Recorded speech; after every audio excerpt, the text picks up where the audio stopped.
السلام علیکم، میرا نام ڈاکٹر مختار ہے اور آج میں نے بات کرنی ہے ڈیمنشیا کے بارے میں، جسے ہم بھولنے کی بیماری بولتے ہیں۔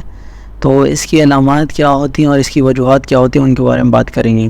ڈیمنشیا ایکچولی ہم اسے تب بولتے ہیں جب آپ میں سوچنے، سمجھنے یا پھر یاد کرنے کی جو صلاحیت ہے وہ متاثر ہو جاتی ہے، اور اس حد تک متاثر ہو جاتی ہے کہ آپ کے جو روزمرہ کے کام ہیں وہ بھی اس سے افیکٹ ہو رہے ہوتے ہیں۔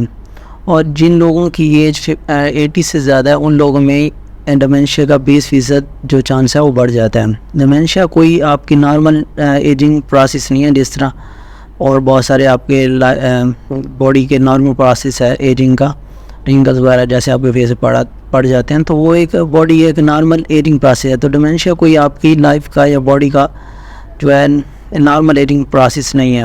بہت سارے ایسے لوگ ہوتے ہیں جن 90s میں ہوتے ہیں اور ان کو ساری چیزیں بالکل یاد رہتی ہیں اور ان کے اندر بھولنے کی بیماری نہیں ہوتی۔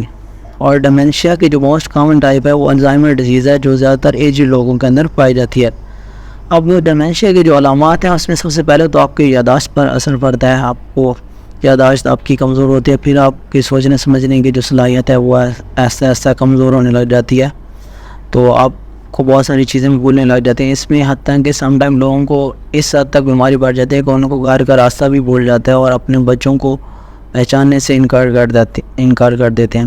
اور ڈیمنشیا کی جو اور علامت ہے، اس میں طبیعت چڑچڑاپن ہو جاتا ہے، آپ کا کسی کام میں دل نہیں لگتا، ان کا جو یہ مسئلہ ہوتا ہے کہ صحیح الفاظ کا چناؤ نہیں کر پاتے جب انہوں نے کوئی بھی بات کرنی ہوتی ہے۔ تو یہ کچھ اس کی ڈیمنشیا کے جو کامن جو علامات ہیں ہمارے پاس۔ پھر ڈیمنشیا میں کچھ ایسے لوگ ہوتے ہیں جن کے اندر جن کے احساسات یا ان کی پرسنالٹی میں اگر چینج آ رہا ہوتا ہے تو وہ اس کا الزام دوسرے لوگوں کو دے رہے ہوتے ہیں۔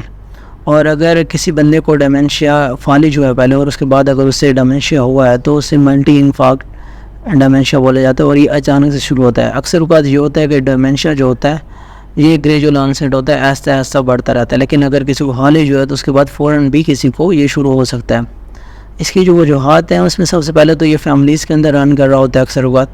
اس کے علاوہ اس کے اندر جو ادرس ہمارے پاس کچھ اس کی وجوہات ہیں، اس میں شوگر ہو گئی، بلڈ پریشر کی بیماری ہے جس میں کولیسٹرول اگر آپ کھائیے اس بندے کو ہو سکتا ہے۔ کوئی بندہ زیادہ اسموکنگ کرتا ہے، شراب نوشی زیادہ کر رہے ہیں تو اس کے اندر بھی ڈیمنشیا ہو سکتا ہے۔ اگر کوئی ینگ بندہ ہے اگر اس کے اندر ڈیمنشیا ہو رہا ہے تو ڈپریشن، اسٹریس، انزائٹی کی وجہ سے ہو رہا ہوتا ہے تو اسے ہم سوڈو ڈیمنشیا بولتے ہیں۔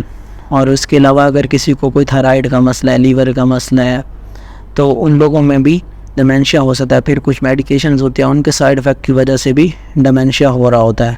تو یہی اس کو کچھ کامن جو ہیں کازز ہیں اور کچھ ہمارے پاس کامن سمٹمز ہیں۔